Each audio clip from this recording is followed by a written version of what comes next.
Tamil Bookshelf. Never stop learning.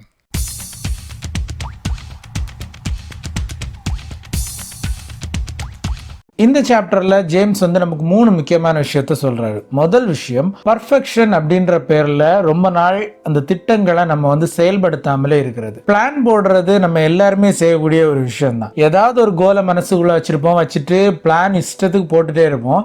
ஆனா அந்த பிளானை என்னைக்குமே நம்ம செயல்படுத்த மாட்டோம். திரும்ப திரும்ப பிளானை மட்டும் சேஞ்ச் பண்ணிக்கிட்டே இருப்போம். இதை ஜேம்ஸ் பண்ணாதீங்கன்னு சொல்றாரு. எப்பவுமே பர்ஃபெக்டான ஒரு பிளானுக்காக எதிர்பார்த்து காத்திருக்கிறத விட இருக்கிற பிளானை எக்ஸிக்யூட் பண்ண ஆரம்பிச்சீங்கன்னா ஒரு கட்டத்துல உங்களுக்கே அந்த பிளான்ல இருக்கிற மைனஸ் என்ன அப்படின்றது தெரிய ஆரம்பிக்கும். அந்த மைனஸ் எல்லாத்தையும் பிளஸ்ஸா நீங்க மாத்தும் போது ஆட்டோமேட்டிக்கா இம்ப்ரூவ்மெண்ட் தெரிஞ்சிட்டே இருக்கும். ஸோ ஒரு 2 மாசம் நீங்க வெயிட் பண்ணி பொறுமையா ஒரு பெர்ஃபெக்ட் பிளானை பிடிக்கிறதுக்கு பதிலா இப்ப இருக்கிற பிளானையே எக்ஸிக்யூட் பண்ணி அந்த 2 மாசம் நீங்க பிராக்டிஸ் பண்ணீங்கன்னா உங்களுக்கு ஒரு எக்ஸ்பீரியன்ஸ் கிடைக்கும். அது இன்னும் உங்களுக்கு ரொம்ப நல்லது அப்படின்றதுதான் ஜேம்ஸ் இங்க சொல்றாரு. ரெண்டாவதா ஜேம்ஸ் சொல்லக்கூடிய விஷயம் என்னன்னா, எந்த ஒரு விஷயமா இருந்தாலும் பழகுறதுக்கு டைம் எடுக்கும். அது ஏன் அப்படின்னா, ஒரு விஷயத்தை புதுசா கத்துக்கும் போது அதுக்காக ஒரு செப்பரேட்டா நியூரான்ஸ் கிரியேட் ஆகும். அதுக்காக ஃபங்க்ஷனிங் தனியா பிரெயின்ல நடக்கும். அது ஃபார்ம் ஆகுறதுக்கு எடுக்கிற டைமும் ஒரு ஹேபிட்டை பழகுறதுக்கு எடுக்கிற டைமும் ஒன்னா தான் இருக்கும். ஸோ அந்த ஒரு டைம் ஃப்ரேமை நீங்க உங்க பிரெயினுக்கும் சரி அந்த ஹேபிட்டுக்கும் நீங்க கொடுக்கலன்னா உங்களால அந்த ஹேபிட்டை ஃபாலோ பண்ணவே முடியாது. ஸோ பொறுமையா அந்த டைமை கொடுத்து பிராக்டிஸ் பண்ணிட்டே இருங்கன்றதுதான் ஜேம்ஸ் ரெண்டாவதா சொல்லியிருக்காரு. மூணாவதா ஜேம்ஸ் சொல்லக்கூடிய விஷயம், ஒரு ஹேபிட்டை நீங்க எவ்வளவு வருஷமா ஃபாலோ பண்றீங்கன்றது இங்க முக்கியம் கிடையாது. எத்தனை தடவை தொடர்ந்து நீங்க கண்டினியூஸா ஃபாலோ பண்ணீங்க அப்படின்றதான் மேட்ரு. சிம்பிளா சொல்லணும்னா, ஒரு வருஷத்துக்கு ஜிம் மெம்பர்ஷிப் எடுத்துட்டு அதுக்கப்புறமா வாரத்துல ஒரு தடவை மாசத்துல ஒரு தடவை அப்படின்னு எப்படாவது ஒரு தடவை ஜிம்முக்கு ஞாபகம் வரும்போது மட்டும் போய் அப்படி பார்த்துட்டு திரும்ப வர்றதுனால உடம்புல எந்த விதமான மாற்றமும் ஏற்பட போறதில்லை. ஒரு வருஷம் நீங்க ஃபாலோ பண்ணீங்கன்னா அந்த ஒரு வருஷத்துல எத்தனை நாள் நீங்க பெர்ஃபெக்ட்டா உங்களுடைய ஒர்க் அவுட் எல்லாத்தையும் கரெக்டா ஃபாலோ பண்ணீங்க அப்படின்றத பொறுத்து தான் அந்த ஹேபிட்டும் ஃபார்ம் ஆகும், உங்களுடைய ரிசல்ட் அமையும். ஸோ எப்பவுமே எவ்வளவு நாள் நீங்க ஃபாலோ பண்ணீங்க அப்படின்றத பத்தி யோசிக்காதீங்க.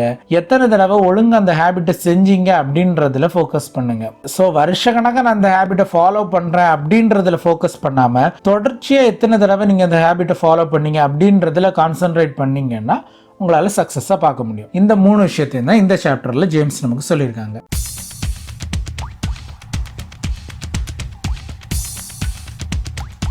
டேவிட் காகின்ஸ் பத்தி உங்க எல்லாருக்கும் தெரியும்னு நினைக்கிறேன். அவர் ரொம்ப கஷ்டமான விஷயங்களை விரும்பி ரசிச்சு செஞ்சு அதுல கிடைக்கக்கூடிய வலியை ரசிச்சு அனுபவிக்கணும்னு நினைக்கக்கூடிய ஒரு ஆளு. ஆனா அவரை மாதிரி இருக்கக்கூடிய மக்கள் எண்ணிக்கையில ரொம்ப ரொம்ப கம்மி. மெஜாரிட்டி நம்மள மாதிரி சோம்பேறிகள் தான். நமக்கு அந்த மாதிரியான கஷ்டப்பட்ட ஒரு விஷயத்த செய்யணும்ன்ற ஒரு எண்ணமே வராது. அப்படி இருக்கும்போது புதுசா ஒரு ஹேபிட்டை செய்யணும் அப்படின்ற நேரத்துல எப்படி கஷ்டமா இருக்கிற ஒரு ஹேபிட்டை நாம செய்வோம்? நம்ம எல்லாருக்கும் அது சுலபமா இருந்தாதான் செய்யறதுக்கே ஒரு ஆசையே வரும். அப்படி இருக்கிற பட்சத்துல நம்ம நம்மளுடைய புது ஹேபிட்ஸ் எல்லாத்தையுமே சுலபமானதா வச்சிருக்கிறது ரொம்ப ரொம்ப நல்லது. ஒரு நல்ல பழக்கத்தை நீங்க ஃபாலோ பண்ணணும்னு நினைக்கிறீங்கன்னா அந்த நல்ல பழக்கத்துக்குள்ள உங்களை கொண்டு போற மாதிரி உங்களுடைய சூழல் அமைஞ்சிருக்கணும். அந்த பழக்கமும் சுலபமானதா இருக்கணும். இந்த 2 விஷயம் தான் உங்களை அந்த பழக்கத்துக்குள்ளே கொண்டு போகும். அதனால எந்த ஒரு நல்ல பழக்கத்தை நீங்க ஃபாலோ பண்ணணும்னாலும் அந்த பழக்கத்தை ஃபாலோ பண்ற சூழல் சுலபமா உங்களுக்கு கண்ணில் தெரியணும். அந்த பழக்கமும் சுலபமா ஃபாலோ பண்ற மாதிரி இருக்கணும். எக்ஸாம்பிள் சொல்லணும்னா, இப்போ ஃபர்ஸ்ட் நீங்க ஒர்க் அவுட் ஸ்டார்ட் பண்றீங்கன்னா எடுத்த உடனே ஜிம்முக்கு போறதை விட நீங்க வீட்லயே ஹோம் ஒர்க் அவுட்ஸ்ல நீங்க ஃபர்ஸ்ட் கான்சென்ட்ரேட் பண்ணலாம். சிம்பிளா சொல்லணும்னா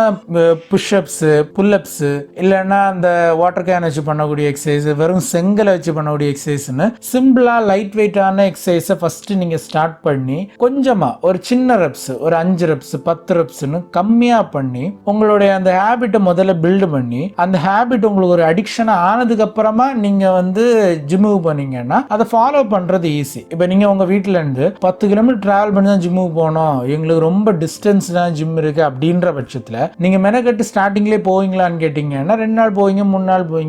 அதுக்கப்புறமா ஒரு சின்ன லேக் வரும், போகணுமா அப்படின்ற மாதிரி ஒரு மனசு சஞ்சலப்பட ஆரம்பிச்சிடும். ஸோ அதுக்கு பதிலா வீட்லயே குட்டியான ஒர்க் அவுட், 10 நிமிஷம் ஒர்க் அவுட், 20 நிமிஷம் ஒர்க் அவுட்னு சிம்பிளா பண்ண ஆரம்பிச்சிட்டீங்கன்னா போக போக உங்களுக்கு அந்த ஹேபிட்டுடைய தீவிரம் வந்து உங்களை வந்து வெயிட் ட்ரைனிங் உள்ள தள்ளும். அன்னைக்கு நீங்க வெயிட் ட்ரைனிங் உள்ள போனீங்கன்னா ஈஸியா அந்த ஹேபிட்டை ஃபாலோ பண்றது வசதியா இருக்கும். அண்ட் இன்னொரு விஷயம், அந்த ஹேபிட்டும் சுலபமா இருக்கணும். ஃபர்ஸ்ட் நாளே 100 புஷ்அப்ஸ் 200 புல்அப்ஸ் அப்படி இப்படின்னு ரொம்ப ஹெவி லோட்ல போட்டு உடம்பு போட்டு டேமேஜ் பண்ணாதீங்க. 100 புஷ்அப்ஸ் ஒரு நாள் எடுத்தீங்கன்னா அடுத்த ஒரு வாரத்துக்கு அந்த வலி இருக்கும். ஃபர்ஸ்ட் டைம் நீங்க எந்த விதமான ஒர்க் அவுட் பண்ணாம திடீர்னு 100 புஷ்அப்ஸ் எடுத்தீங்கன்னா இதுதான் நிலைமையாட்டு முடியும். அதனால கம்மியான ரெப்ஸ்ல அந்த எக்ஸசைஸ் செஞ்சு முடிச்சு ஹேபிட் பில்ட் பண்றது தான் ரொம்ப ரொம்ப நல்லது. ஸோ ஒரு நல்ல ஹேபிட்டை உங்க வாழ்க்கைக்குள்ள கொண்டுறணும்னா அந்த ஹேபிட்டை ஃபாலோ பண்றதுக்கான சூழல் உங்களுக்கு சுலபமா இருக்கணும். நீங்க 10 கிலோமீட்டர் டிராவல் பண்ணி போற அந்த ஒரு இதை விட வீட்டில் பண்றது சுலபமானது. அதே மாதிரி அந்த ஹேபிட்டும் சுலபமா இருக்கணும். 100 புஷ்அப்ஸ் பண்றதுக்கு பதிலா 10 புஷ்அப்ஸ். இந்த மாதிரி உங்களுடைய ஹேபிட்டையும் அதுக்கு தேவைப்படுற சூழலையும் சரியா நீங்க அமைச்சுக்கிட்டீங்கன்னா உங்களால ஈஸியா அந்த ஹேபிட்டை ஃபாலோ பண்ண முடியும்.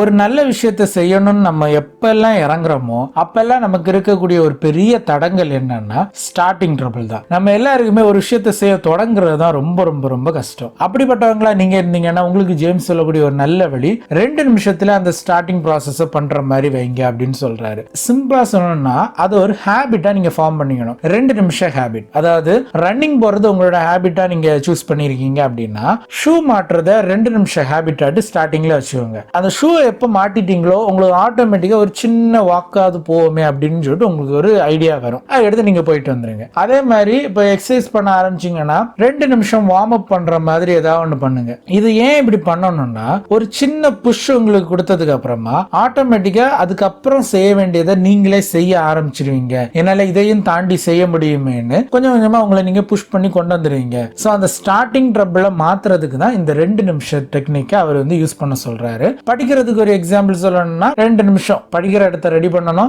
என்னெல்லாம் தேவையோ அதெல்லாம் எடுத்து வைக்கிறது தான் அந்த 2 நிமிஷம் ஹேபிட்டாட் வைங்க. அதை எடுத்து வச்சதுக்கு அப்புறமா ஆட்டோமேட்டிக்கா நீங்க கொஞ்சமாவது படிக்க ஆரம்பிச்சிருங்க. எதுவுமே ஸ்டார்டிங் கொஞ்சமா செஞ்சாலே போதும். போக போக போக அட்வான்ஸ் லெவலுக்கு நீங்களே ஆட்டோமேட்டிக்கா மேல க்ரோ ஆகி வந்துருவீங்க. ஸோ தொடங்குறது எனக்கு கஷ்டம் அப்படின்னு நினைக்கிறவங்களுக்கு இந்த 2 நிமிஷம் ஹேபிட்டை ஜேம்ஸ் ஃபாலோ பண்ண சொல்றாரு.